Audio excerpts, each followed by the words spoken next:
So, you've either just switched to KBM or you're unhappy with your current sensitivity. The sensitivity you use on Fortnite is one of the things that predominantly beginner to intermediate players need to worry about, but if you feel that your current sense is holding you back, you need to switch. In this video I'm going to be going over how to find your optimal sensitivity so you can become the best player you can be in the shortest time possible. I'd really appreciate it if you could like and subscribe, and without further ado, let's get into it. Sensitivity is something that almost every Fortnite player, including pros, is thinking about changing constantly, and quite often people end up changing it too much. The most important thing to remember with your sensitivity is that if you pick one and stick to it, and consistently practice your aim, you'll improve no matter what that value is. Although this is true, there are definitely some sensitivities that are easier for less experienced players to master. I'll be giving all sensitivity values relative to 800 DPI, so if you play on a different DPI, you'll need to convert the values. I'd strongly suggest never going below 4.5% for your main sensitivity. Pros tend to never go below this value, and this is just because you don't really want to be having to do an arm workout every time you play. However, a relatively low sense is definitely worth trying out if you feel that you flick too much, leading to missing shots, and if you have enough mousepad space to justify it. The disadvantage of a low sense comes with building and editing. It's really hard to flick, meaning edits become less consistent. Some examples of pros who use low sensitivity are Vino and Tayson.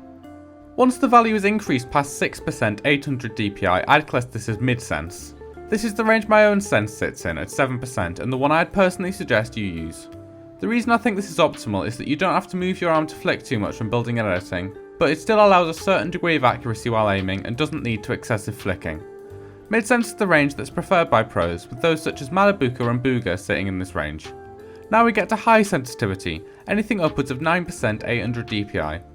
This allows you to easily flick, build and edit, so if mechanics are your priority, I'd suggest using high sense. However, if you're looking to get into competitive, which I assume many of you are, I'd stay away from high sensitivity. Although incredibly accomplished players such as Kami and Mr. Savage do use high sense, they have gradually brought it down over the years, and they've been practicing on high sense for a long time.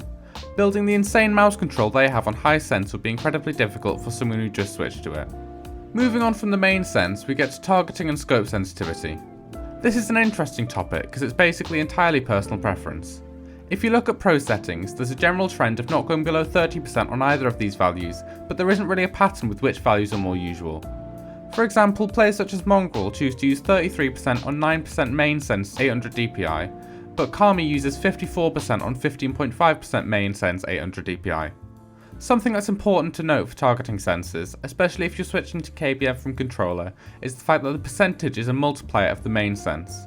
So if you take for example Mongrel's sense, 9% main sense with 33% targeting sense, his targeting sense will be 33% of 9, which is 3%. This is different to controller where the targeting sense is completely unrelated to the chosen main sensitivity. What you need to do to find your optimal targeting sensitivity is choose your main sense first, and then you try out a few different ones until you find the one that feels the most comfortable to you. I'll reiterate again that this really doesn't matter, and that as long as you consistently practice with your chosen sense, you will improve. So, I hope that you've enjoyed the video and that you've taken something from it that you can use to improve the game.